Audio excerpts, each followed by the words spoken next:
Very very good morning बच्चों, कैसे हो आप सभी। तो आज का हमारा टॉपिक है पैरावैद्युतांक डाइइलेक्ट्रिक कांस्टेंट। तो चलो स्टार्ट करते हैं आज की क्लास। क्या होता है पैरावैद्युतांक? पैरावैद्युतांक होता है, मैं यहाँ पे डेफिनेशन नोट कर रहा हूं, दो आवेशों के मध्य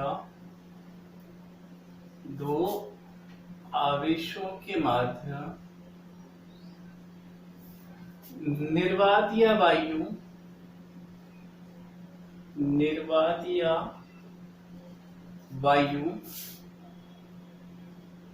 की उपस्थिति में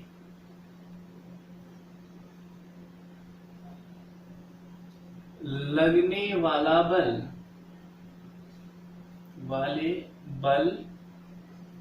एवं माध्यम की उपस्थिति में लगने वाले बल के अनुपात को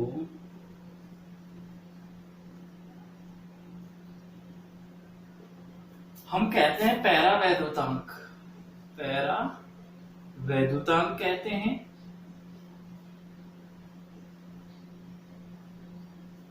ठीक है, तो क्या डेफिनेशन होती है हमारे पास? दो आवेशों के मध्य निर्वात या वायु की उपस्थिति में लगने वाले बल और माध्यम की उपस्थिति में लगने वाले बल के अनुपात को हम कहते हैं पैरावैद्युतांक। इसको आपेक्षिक विद्युतशीलता भी कहा जाता है। आपेक्षिक विद्युतशीलता पैरावैद्युतांक को ही कहा जाता है। ठीक है, या फिर इसे कहा जाता है विशिष्ट पैरावैद्युतता। ठीक है, विशिष्ट पैरावैद्युतता अगर आपसे कहा जाए, विशिष्ट पैरावैद्युतता, तो ये तीनों एक ही चीज है। क्या बताना है हमें? दो आवेशों के मध्य निर्वात या वायु की उपस्थिति में लगने वाला बल तथा उन दोनों आवेशों के मध्य माध्यम की उपस्थिति में लगने वाले बल के अनुपात को हम क्या कहेंगे? पैरावैद्युतता कहेंगे। अच्छा, पैरावैद्युतता को हम रिप्रेजेंट करते हैं एप्सिलॉन आर से, या फिर इसे रिप्रेजेंट करते हैं कैपिटल के से। Here this is not small के, ये कैपिटल के है। जबकि एफ जो होता था कूलम नियम से जब बल निकालते थे तो हम बोलते थे के Q1 Q2, तो वहां पे स्मॉल के आता था। ये पैरावैद्युतता को कैपिटल के से भी प्रदर्शित किया जा सकता है।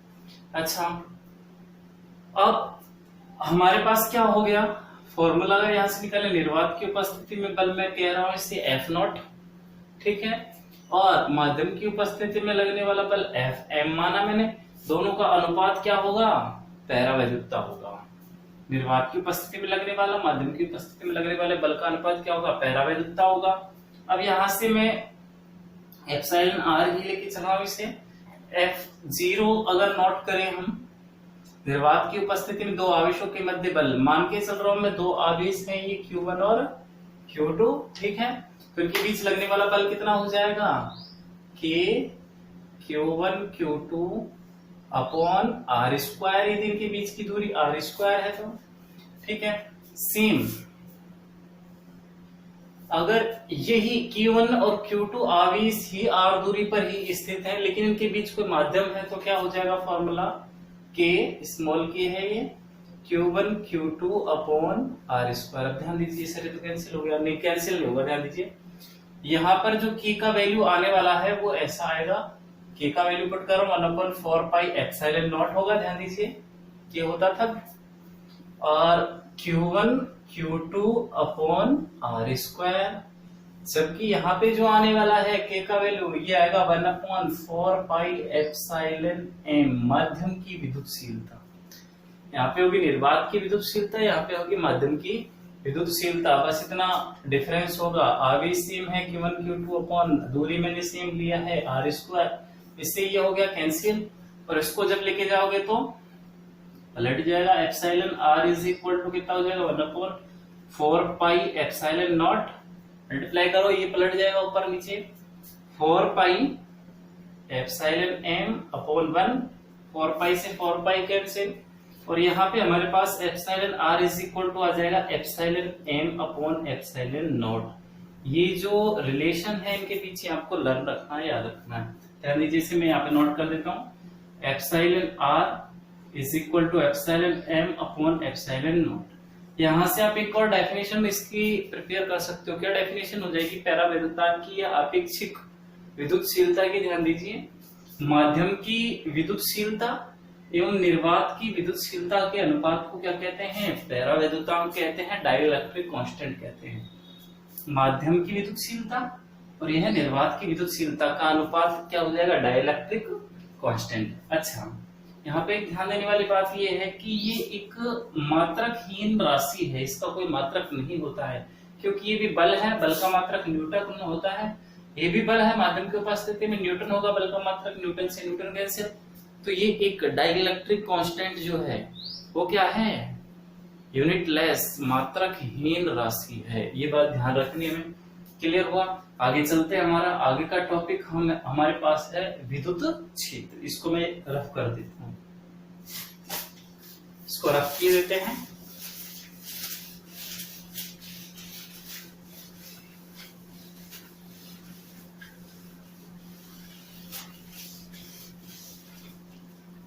हमारे पास नेक्स्ट टॉपिक है विद्युत क्षेत्र, इलेक्ट्रिक फील्ड। ठीक है, ध्यान दीजिए क्या होता है इलेक्ट्रिक फील्ड। विद्युत क्षेत्र क्या है? यहां पे ध्यान देने वाली बात यह है कि जो आवेश है, एक स्थिर आवेश जो होता है अपने चारों ओर विद्युत क्षेत्र निर्माण करके रखता है। ध्यान रखना ये बात, एक स्थिर आवेश जो होता है अपने चारों ओर विद्युत क्षेत्र बना के रखता है, विद्युत क्षेत्र का निर्माण करता है। जबकि एक गतिशील आवेश जो होता है, जो आवेश मूव कर रहा है, वो अपने चारों ओर एक विद्युत क्षेत्र तो बनाएगा ही बनाएगा, उसके साथ विद्युत क्षेत्र तो बनाएगा प्लस चुंबकीय क्षेत्र भी बनाएगा। ये बात ध्यान रखिएगा। जो स्थिर आवेश होता है वो अपने चारों ओर विद्युत क्षेत्र का निर्माण करके रखता है, जबकि गतिशील आवेश जो है विद्युत क्षेत्र प्लस चुंबकीय क्षेत्र दोनों क्षेत्रों का निर्माण करके रखता है। अच्छा, हमें बात करनी विद्युत क्षेत्र होता क्या है। विद्युत क्षेत्र की हम बात करने वाले हैं कि अब विद्युत क्षेत्र होता क्या है।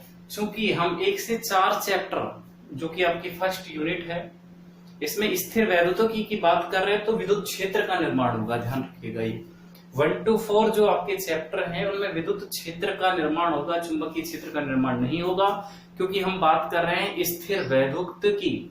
और स्थिर वैद्युतिकी में हम स्थिर आवेशों का अध्ययन करेंगे, गतिशील आवेश से हमारा कोई लेना देना नहीं है। तो ध्यान दीजिए यहाँ पे विद्युत क्षेत्र क्या होता है। एक बार मैं यहाँ पे डेफिनेशन इसकी नोट कर देता हूं, उसके अकॉर्डिंग हम चलने वाले हैं। तो इसकी डेफिनेशन होती है किसी आवेश की चारों ओर वह क्षेत्र जिसमें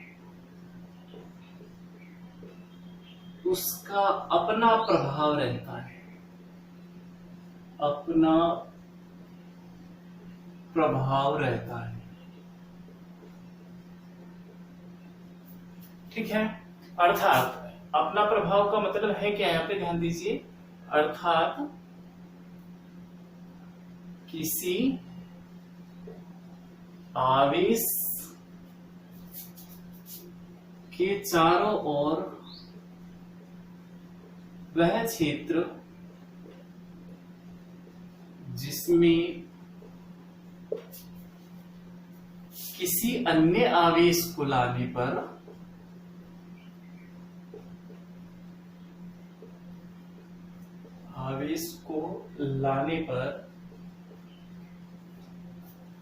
वह आकर्षण या प्रतिकर्षण बल अनुभव करे, आकर्षण या प्रतिकर्षण बल अनुभव करे,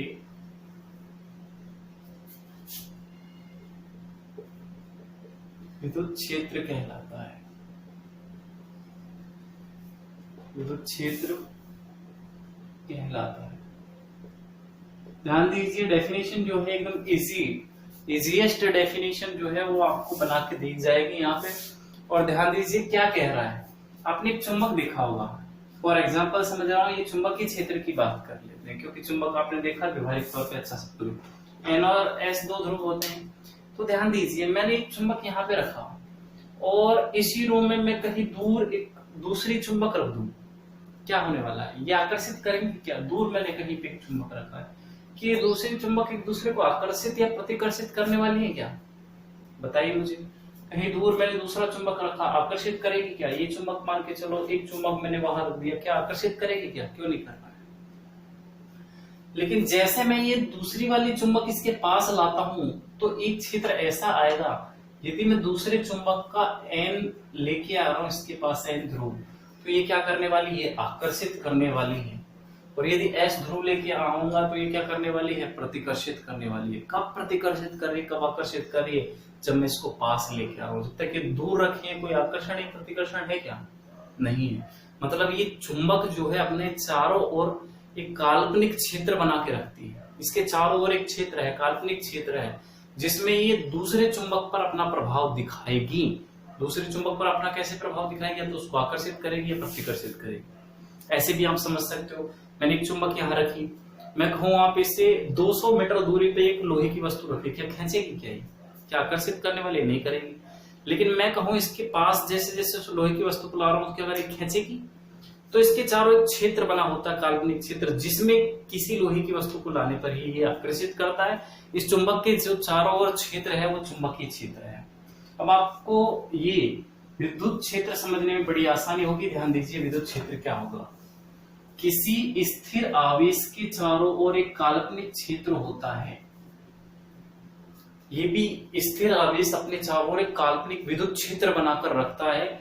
यदि इसमें आप दूसरा, ये प्लस आवेश थे, एक सेकंड के लिए मैंने मान लिया, यदि आप दूसरा इसकी क्षेत्र में यहां तक प्लस आवेश लेके आओगे तो इस पर ना आकर्षण लगने वाला ना प्रतिकर्षण। इस आवेश पर आकर्षण प्रतिकर्षण बल लगने वाला है जबकि मैं इसको इसके क्षेत्र में लेके, तो इसको क्या करने वाला है? प्रतिकर्षित करने वाला है। यदि इस प्लस आवेश के पास में माइनस आवेश यहां रखूं तो ये इसको ना आकर्षित करेगा ना प्रतिकर्षित, क्योंकि इसका क्षेत्र यहां तक मैंने ड्रॉ किया है। अच्छा, जब मैं इस माइनस क्यू आवेश को यहाँ पे लेके आता हूं तो क्या करने वाला है? ये इसको आकर्षित करेगा, अट्रैक्ट करेगा। ठीक है, तो ये जो इस आवेश के चारों ओर एक काल्पनिक क्षेत्र बना हुआ है, इस क्षेत्र को ही कहेंगे हम विद्युत क्षेत्र। इसमें इसका अपना प्रभाव रहता है। इसका अपना प्रभाव मतलब या तो आकर्षित करेगा दूसरी आवेश को या फिर प्रतिकर्षित करेगा।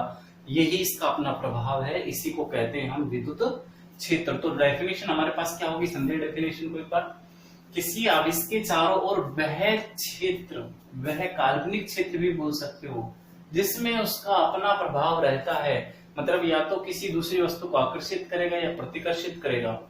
अर्थात किसी आवेश के चारों ओर वह क्षेत्र जिसमें अन्य आवेश को, दूसरे आवेश को लाने पर वह या तो आकर्षण बल अनुभव करे या प्रतिकर्षण बल अनुभव करे, क्या कहलाता है? विद्युत क्षेत्र। ठीक है, नेक्स्ट आया समझ में ध्यान से। नेक्स्ट हमारे पास जो टॉपिक है विद्युत क्षेत्र की तीव्रता। नेक्स्ट टॉपिक है हमारे पास विद्युत क्षेत्र की तीव्रता।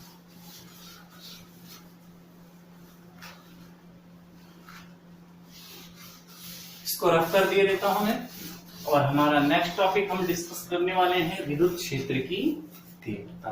ध्यान दीजिए, विद्युत क्षेत्र की तीव्रता। विद्युत क्षेत्र की तीव्रता क्या होती है? What is the electric intensity? विद्युत क्षेत्र की तीव्रता किसी आवेश के चारों ओर, किसी, ध्यान दीजिए डेफिनेशन नोट करता है यहाँ, किसी आवेश के विद्युत क्षेत्र में स्थित, विद्युत क्षेत्र में स्थित एकांक धनावेश, एकांक परीक्षण धनावेश लिख देता हूं यहाँ पे मैंने इसे, परीक्षण धनावेश द्वारा अनुभव किए गए बल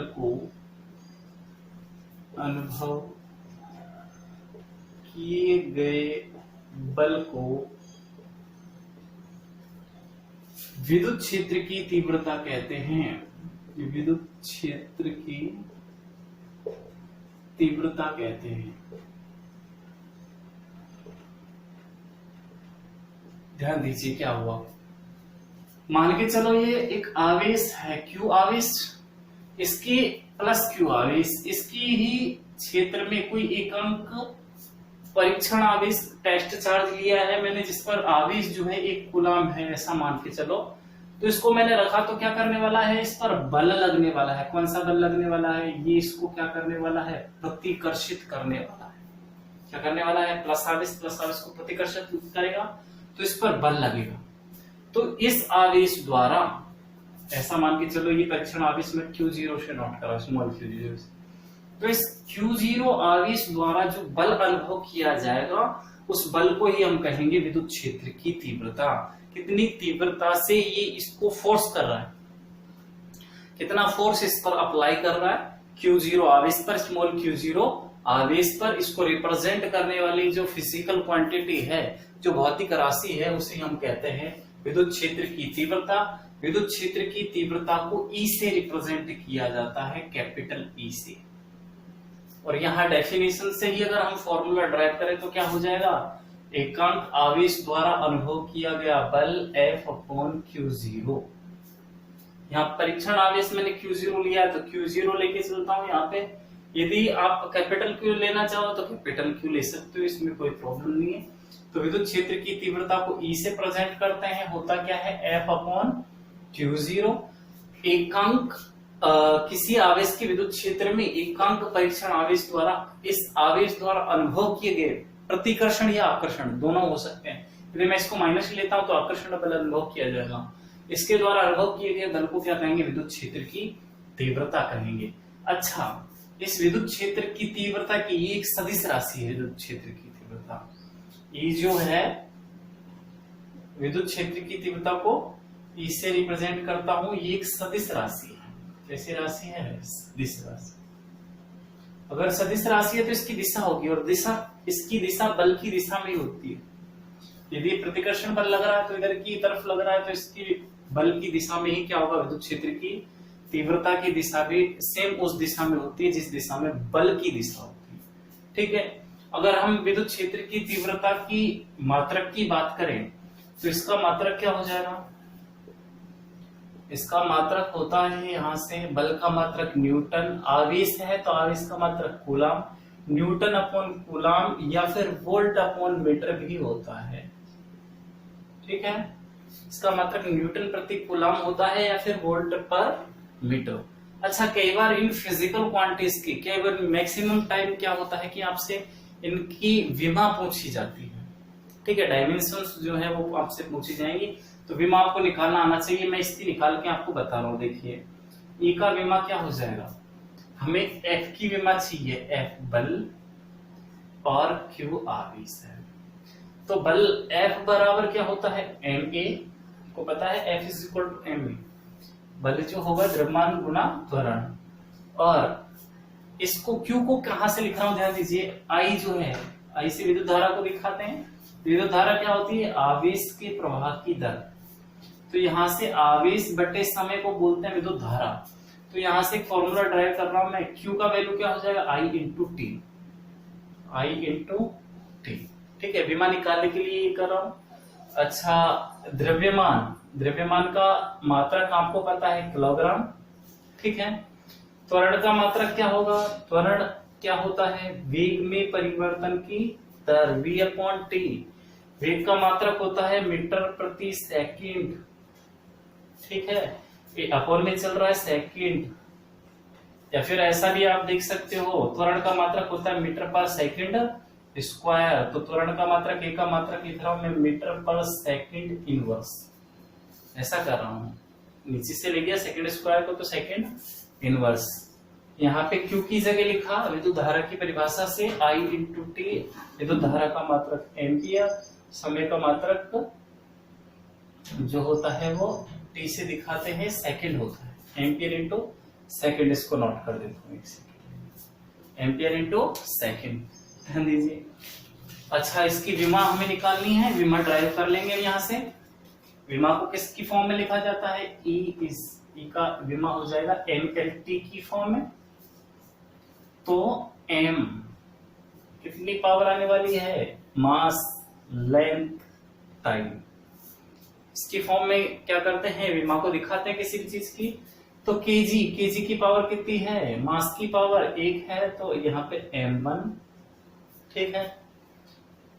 मीटर कितना, L1T, ये सेकंड इनवर्स ऊपर जाएगा तो कितनी हो जाएगी, सेकंड 3 हो गया, पावर जो है -3।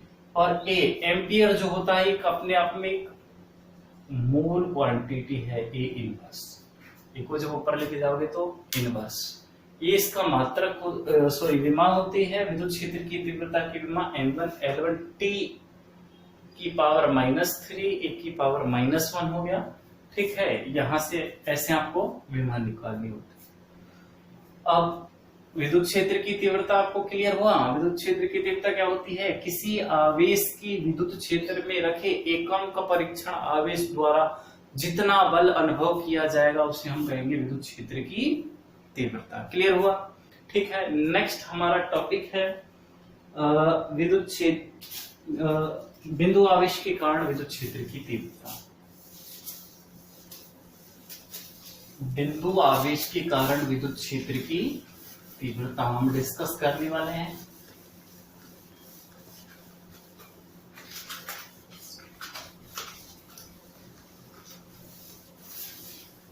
ध्यान दीजिए, हमारा नेक्स्ट टॉपिक है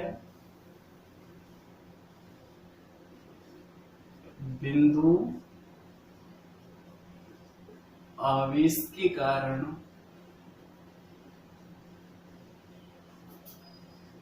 विद्युत क्षेत्र की तीव्रता।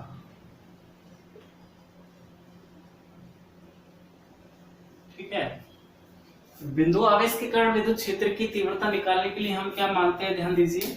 एक बिंदु आवेश है, यहां पे मैंने एक बिंदु आवेश बनाया है कैपिटल Q, ठीक है। इसमें थोड़ा इनको डाल लेते हैं।